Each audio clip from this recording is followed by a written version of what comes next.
E aí, galera, beleza? Sejam bem-vindos a mais um encontro aqui, certo? Para a gente falar de cálculo estequiométrico, tá? Cálculo estequiométrico aula 1. Eu vou tentar esmiuçar o máximo possível essa parte da química, que é bem importante, tá? E a gente não pode negligenciar. Então você já vai lá, dá uma curtida, se inscreve no canal, viu? Tá? Para dar um apoio aí pro professor Augusto, beleza? Então bora lá. Essa primeira parte aqui, eu coloquei uma receita de bolo. Por que receita de bolo? Tem tudo a ver com cálculo estequiométrico. Como assim, professor? Vamos ver. Olha, lá na receita de bolo tem as quantidades de cada coisa, né, que a gente tem que colocar. Ó, 2 copos e meio de farinha, 2 copos e meio de açúcar, 1 colher de sopa, 1 copo de leite, 4 ovos, 1 colher de chá de fermento. Então a gente vai colocando aqui essas coisas, certo? Para que o bolo fique do jeito que a gente quer, certo? Por quê? Se a gente não seguir a receita, se você modificar a proporção de qualquer um dos ingredientes, vai obter um bolo diferente do esperado. Ou um bolo mais seco, um bolo mais mole, mais duro, mais gorduroso, sem estrutura, tal. Então, inclusive esse bolo aqui tá demais, hein? Esses dois aqui eu comia num pedaço só, não ia dar não, viu? Eu tinha que traçar pelo menos uns 3 pedaços de um bolo desse aí. Beleza, vamos esquecer esse bolo, vamos seguir para frente. Então, gente, olha, as substâncias reagem e formam produtos numa proporção específica. Eu quero que vocês olhem para isso aqui, esse nome, proporção, tá? Aparece muito e a gente vai já explicar o que é isso aí. Olha, então, gente, na culinária nós temos ingredientes formando o bolo, não é isso? Na culinária. Mas, gente, olha, a culinária, a cozinha, é apenas uma parte da química. Como assim, professor? Olha, a cozinha é um grande laboratório de química. Toda vez que a gente está preparando o alimento, está acontecendo uma reação química, tá? Toda vez. Preparou qualquer alimento, então teve uma reação química. E olha, assim é na indústria. Se eles preparam um tecido, teve reação química. Se prepara o combustível para, né, prepara um combustível, o álcool, por exemplo, teve reação química, tá? E na produção de plásticos tem reação química para produzir plástico. Eles misturam lá os ingredientes, né, do plástico, coloca num caldeirão para cozinhar, tem chama de reator, e aí tem o plástico, tá? É assim. E, gente, na química, a gente chama isso de forma geral de, os ingredientes, a gente chama de reagente. E o que é formado, a gente chama de produto, tá certo? Então, a gente não pode esquecer desses dois termos, viu? Lembrando que reagentes é antes, tá? É o início da reação. No início da reação, antes da reação acontecer, lembrando, hein? Não existe ainda produto, tá? O produto é zero. Tipo, ó, se você pegar os ingredientes, só misturou e não colocou no forno ainda, não tem nadinha do bolo. Mas na hora que você coloca esse ingrediente no forno, ele começa a assar e vai começando a formar o bolo, tá? Então, lembre-se disso também. É uma ideia muito importante. Então, o reagente é como se fosse um momento antes e o produto é o depois, tá certo? Então, nessa receita de bolo, olha só o que a gente pode perceber aqui, ó. Olha, eu tenho 2 copos de... Peraí, vou fazer assim não que ficar bagunçado. Peraí. Eu tenho 2 copos e meio de farinha. Como é que eu vou escrever a proporção desse bolo? Ó, 2 copos de farinha, eu vou botar aqui, ó, 2 copos e meio de açúcar, eu boto aqui, ó, 2. 1 colher de sopa de manteiga, 1 copo de leite morno, 1 4 ovos, 4, e 1 colher de chá de fermento, 1. Então, gente, o que eu quero dizer para vocês é que essa proporção aqui, tá? Esse sinalzinho aqui, ó, esse sinalzinho não é dividir não, tá? Esse sinalzinho é usado para representar uma proporção. Quer dizer que se você alterar qualquer valor desse aqui, ó, bora imaginar que em vez de botar 2 copos de farinha, tá? Ó, 2 copos, você coloca aqui, ó, 3. Você alterou a proporção. E o bolo pode desandar e vai se tornar um bolo diferente do que você planejou, tá? Vai mudar com certeza.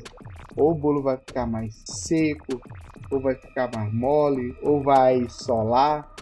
Então não dá para saber o que vai acontecer quando muda a proporção, certo? Então, as substâncias reagem numa proporção específica. Vamos ver isso agora, tá? Aqui, ó, numa reação química. Beleza? Ó, tem aqui, ó. Essa reação aqui é quando uma peça qualquer de ferro, Fe é o ferro, tá?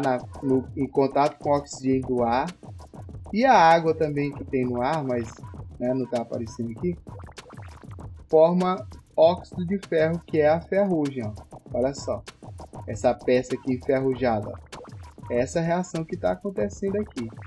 Qual é a proporção dessa equação de enferrujamento?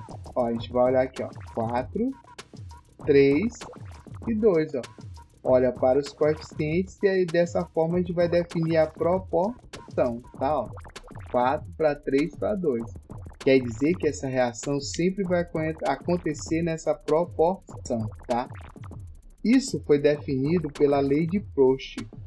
Lei de Proust, que é a lei das proporções constantes, tá?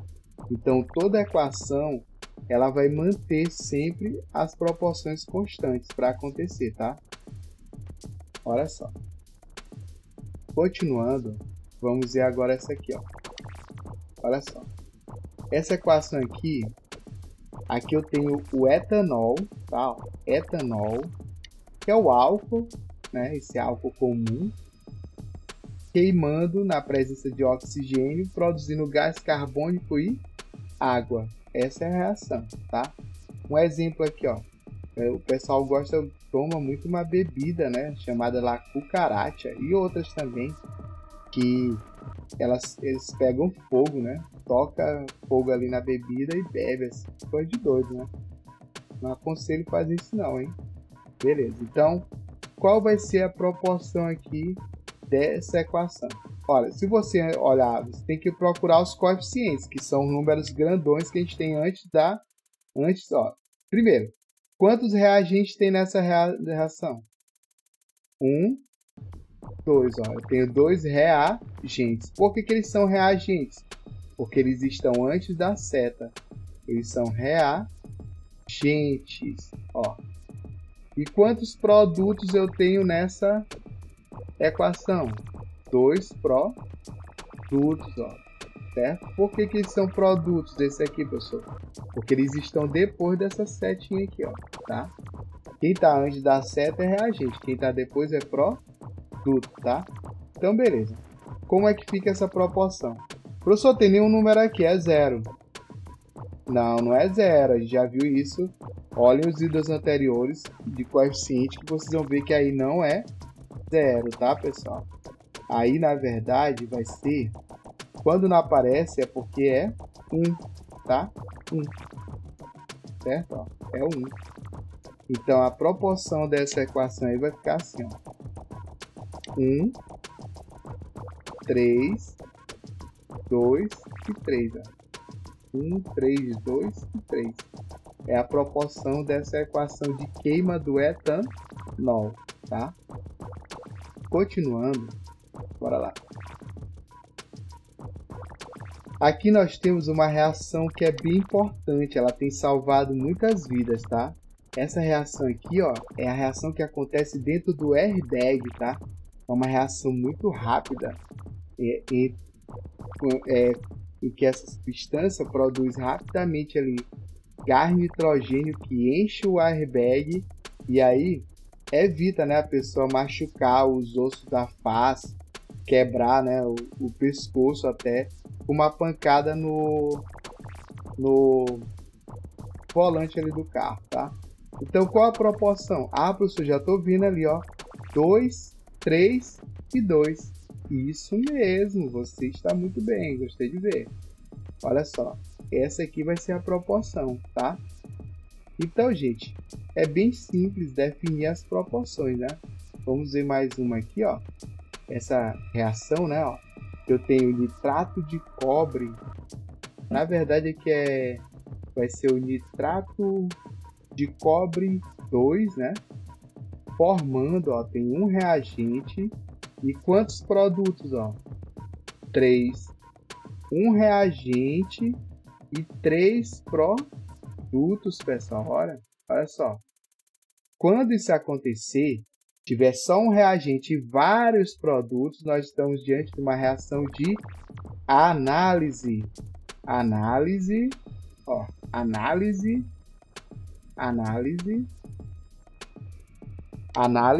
ou decomposição, tá certo? Ó.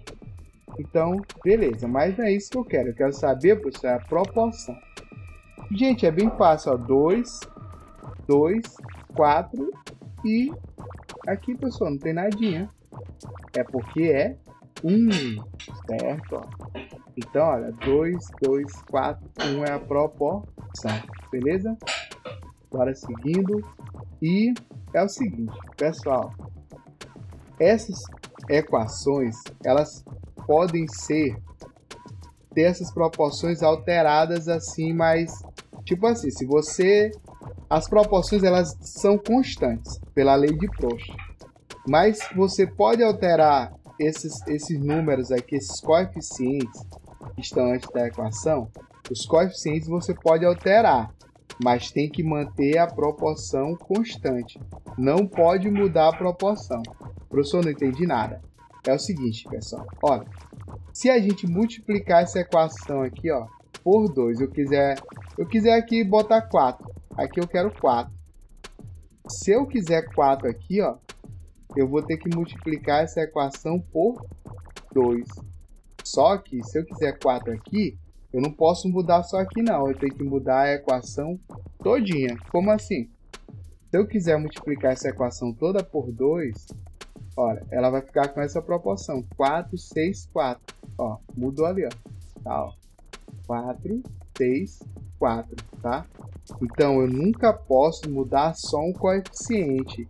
Se eu for mudar, por exemplo, 4 aqui, ó, se eu quero 4 aqui, eu obtive esse 4 multiplicando por 2, ó. 2 vezes 2 deu 4, certo? Então, eu tenho que saber que eu vou ter que multiplicar toda a equação por 2, tá? Então, eu não posso mudar um coeficiente só, tá?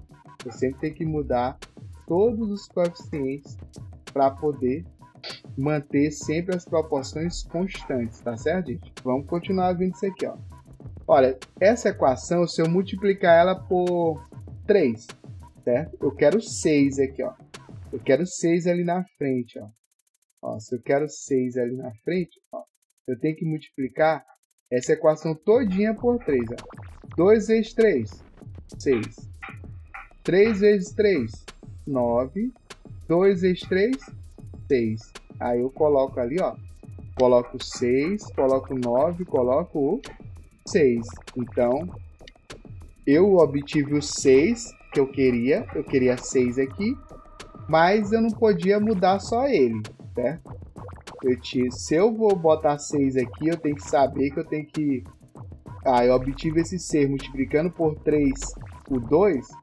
Então, eu vou ter que multiplicar todos os coeficientes também por 3, tá? Sempre é assim. A gente não pode mudar só um coeficiente. Beleza. Continuando aqui, eu posso também... olha, os coeficientes dessa equação é 4, 6 e 4. Estão vendo aí, ó? 4, 6 e 4. O que que nós podemos fazer? Ah, professor, eu não quero 4, eu quero só 2 aqui, ó. Olha, se aqui tem 4, eu quero 2, eu poderia dividir por 2, que eu teria 2. Só que eu tenho que ter cuidado, porque eu vou ter que dividir todos os outros coeficientes por 2. Olha só. Isso é devido à lei das proporções constantes. Aí como ficariam os novos coeficientes? Eu dividisse 4 por 2, 2. 6 por 2, 3. 4 por 2, 2. Ó, ia ficar como? Ia ficar 2, 3, 2. Ó. Tá vendo? Então eu posso também, né? Olha, essa aqui, ó. 6, 9 e 6 são os coeficientes. Professor, eu vi que a gente pode querer simplificar. Professor, eu vi que esses coeficientes tudinho divide por 3. Então eu posso deixar esses números menores? Pode. É só você dividir a equação todinha por 3. Aí vai ficar, ó, 2, certo? 3 e 2. A proporção sempre vai ser mantida, tá? Então lembre-se disso. Toda vez que você multiplicar um coeficiente, se eu multiplicar esse 2, eu tenho que multiplicar o 3 e o 2. Tá? Sempre a gente tem que fazer a mesma coisa que a gente faz com o coeficiente, com os outros também da equação, tá? Senão vai dar errado. Então, gente, cálculo estequiométrico é usado para determinar quantidade de reagentes, tá? E produtos em uma reação química, tá certo? E também são levados em considerações a pureza, o excesso de reagente e o rendimento, tá? São itens importantes desse cálculo, tá certo? Então, aqui a gente tem que memorizar essa relação. Se a gente conseguir memorizar ela, a gente vai estar com meio caminho andado para a resolução de questões de cálculo estequiométrico. Olha, só que essa relação aqui, gente, ó, diz o quê? 1 mol equivale a 6,6 vezes 10 a 23 moléculas, que equivale a uma massa molar que ocupa um volume de 22,4 litros. Então, esses 4 itens que a gente tem que gravar. Professor, mas isso aí tá muito esquisito. Eu não sei o que é essa história de mol, tá? Então vamos entender o que é esse lance de mol. E aí nós vamos estudar item por item desses aqui, para que vocês possam, né, compreender melhor o cálculo estequiométrico. Então bora lá.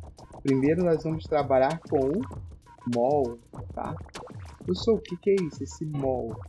Um mol quer dizer o quê? Tô curioso. Olha, primeiro, para a gente entender o mol, a gente tem que entender uma coisa. Uma dúzia de ovos tem quantos ovos? 12 unidades, né? São 12 ovos. Uma dúzia de ovos vai ter 12 unidades. E as unidades são ovos, não é isso? Beleza. Agora, se eu tiver 10 unidades de lápis, 10 unidades de lápis, hein? Isso aí nós chamamos de quê? De uma dezena de lápis, é isso? Beleza. Ah, professor, tranquilo até agora. Isso aí é do jardim. Isso mesmo, é coisa simples, ó. Assim nós vamos entender o ponto. Olha, e se eu quiser contar clipes, gente? Clipes e unidades, vai dar muita coisa, né? Mas olha, aí nesses clipes aí, eu sei que tem 100.